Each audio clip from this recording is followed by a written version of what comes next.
السلام علیکم، میرے چینل دادی ماں کی کہانیوں میں آپ سب کو خوش آمدید۔ جیسا کہ آپ سب جانتے ہیں کہ دادی ماں کی پیاری پیاری میٹھی میٹھی کہانیاں تو سبھی کو پسند ہوتی ہیں۔ اگر آپ بھی میری طرح دادی ماں کی پیاری پیاری کہانی سے لطف اندوز ہونا چاہتے ہیں تو میرے چینل کو لائک کیجیے، سبسکرائب کیجیے اور بیل نوٹیفیکیشن کو بھی آن کیجیے تاکہ میری آنے والی ہر ویڈیو کا نوٹیفیکیشن آپ کو مل سکے۔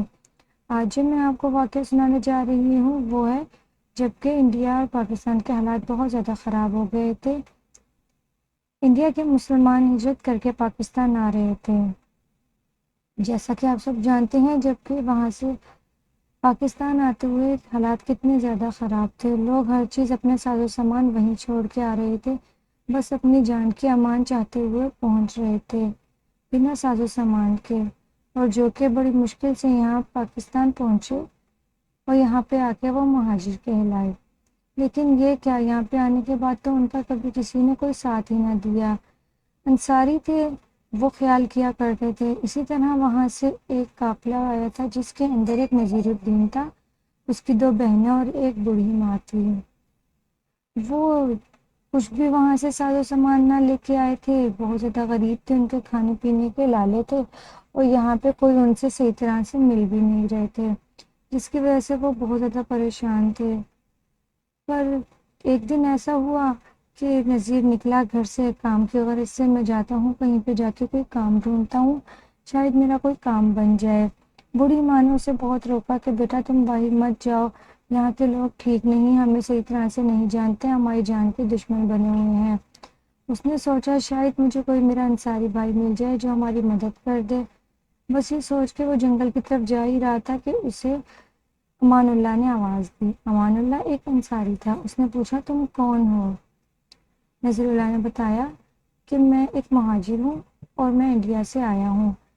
اس پر اس نے کہا اچھا تم پریشان نہ ہو، میں جانتا ہوں کہ تم اس ٹائم بہت زیادہ پریشانی میں ہوگے، میں باقی لوگوں کی بھی مدد کرتا ہوں، میں تمہاری بھی کروں گا، لیکن میں تمہاری پیسوں کی مدد نہیں کر سکتا۔ میں تمہیں اپنا کام سکھا سکتا ہوں، میں ایک ترخان ہوں اور میں ترخان کا کام بہت اچھے سے جانتا ہوں۔ اگر تمہیں جو کوئی ہنر آتا ہے تم مجھے بتا دو، میں تمہیں اس کے حساب سے یہاں پہ کام دلوا دوں گا۔ اس پر نذیر اللہ نے کہا نہیں، میں ہنر تو کوئی بھی نہیں جانتا، چلے ٹھیک ہے ایسا کریں آپ مجھے اپنا کام سکھا دیں، جب میں سیکھ جاؤں گا اسی سے ہی میں پیسے کما لوں گا۔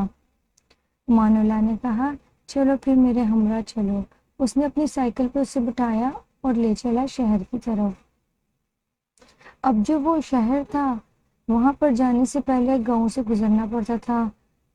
اکثر ایسا ہوتا تھا کہ کام زیادہ ہو جاتا تھا تو امان اللہ نذیر اللہ سے کہتا کہ تم گھر چلے جاؤ اور میرے گھر جاتے ہوئے بتا دینا کہ میں نہیں آ پاؤں گا، اور صبح آتے ہوئے میرے لیے ناشتہ بھی لیتے آنا، اور اپنی سائیکل اس کو دے دیا کرتا۔ ایسا ہی ہوتا، لیکن امان اللہ بہت ڈرپوک سا تھا، اسے ڈر بھی لگتا جنگل سے گزرتے ہوئے۔ ایک دن کیا ہوا، وہ جنگل سے گزر رہا تھا، اچانک اسے وہاں پہ ایک بہت ہی خوفناک شکل کا ایک آدمی نظر آیا جو کہ بہت ہی زیادہ بدصورت اور خوفناک تھا۔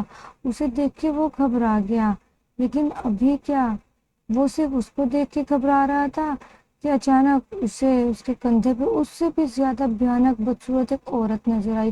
اس نے اسے اپنے کندھے پہ ڈالا ہوا تھا اور بڑی خوشی خوشی جا رہا تھا۔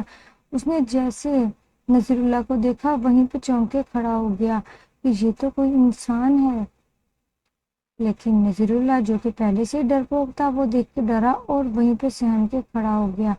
اس سے جن نے کہا بتاؤ کیا ہوا، تم کیوں ڈر رہے ہو؟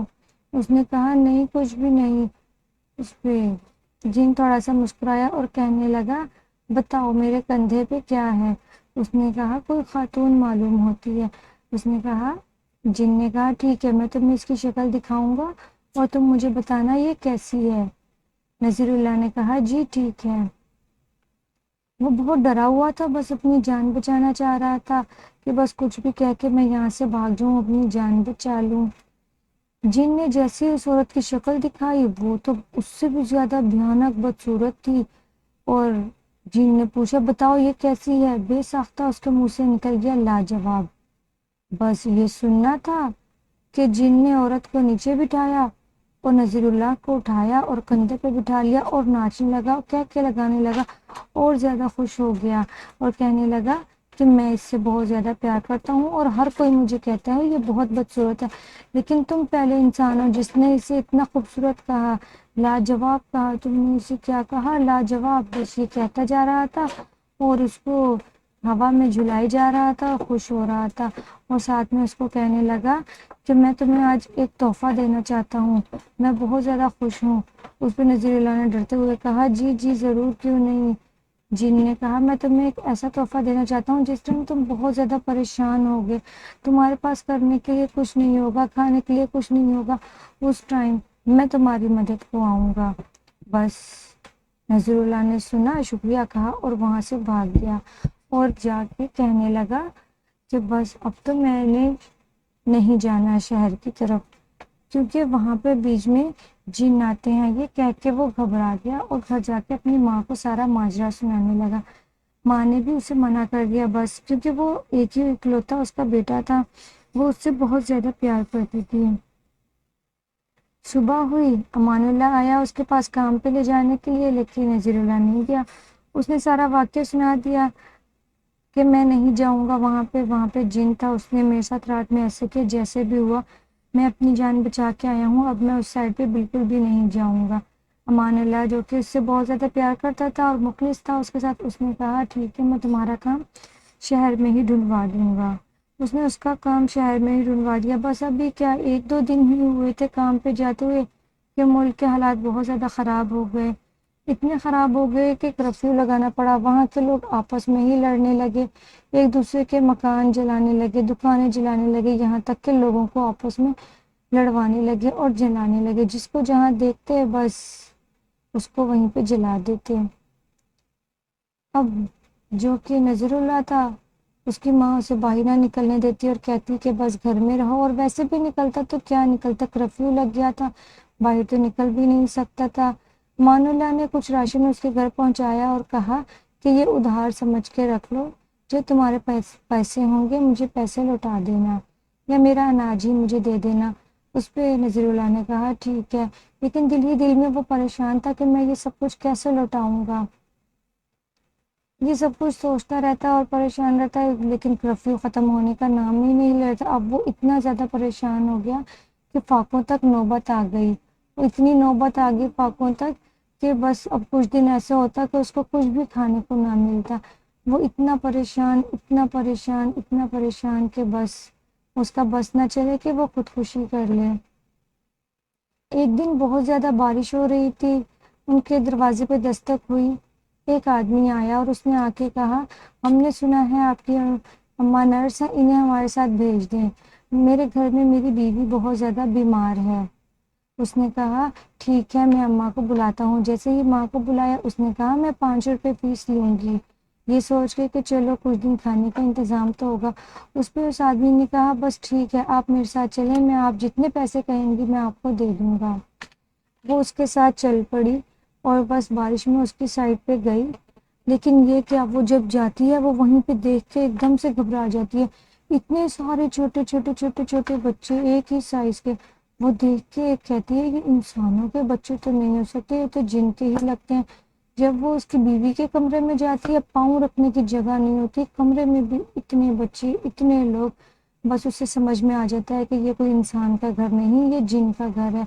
بس وہ جلدی جلدی اس کی بیوی کو چیک کرتی ہے، اس کو دوائی دیتی ہے اور کہتی ہے کہ بس یہ صبح تک ٹھیک ہو جائے گی۔ ایسا کہہ کے وہ اپنے 5 روپے بھی چھوڑ کے جانے لگتی ہے، لیکن یہ کیا وہ آدمی اسے ایک کوئلے کی بوری دیتا ہے اور کہتا ہے یہ لو آپ کا انعام۔ وہ یہ بھی نہیں کہہ پاتی کہ میں ان کوئلوں کا کیا کروں، بس وہ کوئلوں کی بوری اٹھاتی ہے اور چل پڑتی ہے۔ بھاگی بھاگی بھاگی جب گھر آتی ہے، گھر آ کے وہ کوئلوں کی بوری کو پھینکتی ہے اور ڈر کے ہمارے دروازہ بند کر لیتی ہے اور اپنے بیٹے سے کہنے لگتی ہے کہ نا وہ تو کوئی انسان نہیں، وہ جن تھا، مجھے تو اس کے گھر جا کے پتہ لگا، میں کسی کے جن کے گھر ہو کے آئی ہوں۔ اتنا بیٹے نے سننا تھا اور کہا کہ ماں اس نے کیا دیا ہے؟ اس پہ اس نے کہا کہ اس نے ہمیں ایک بوری دی ہے جس میں کوئلے ہیں۔ کوئلے کا میں کیا کروں گی؟ لڑکے کو یاد آیا تو اسے بھی ایک بار جن نے کہا تھا جب کچھ بھی نہیں ہوگا میں تمہاری مدد کو آؤں گا۔ وہ بھاگا بھاگا گیا، اس بوری کو اٹھایا اور جب اس کو الٹایا تو دیکھا اس کے اندر تو اشرفیاں تھیں۔ وہ تو راتوں رات مالا مال ہو گئے تھے اور اللہ کا شکر ادا کرنے لگے کہ اللہ تعالیٰ کیسے سبب بناتا ہے. بے شک اللہ تعالیٰ مسبب الاسباب ہے، وہ کبھی بھی کہیں سے بھی انسان کی مدد کر دیتا ہے. یہ سوچ کے وہ اللہ کا شکر ادا کرنے لگے اور چند ہی دن میں وہ امیر ہو گئے.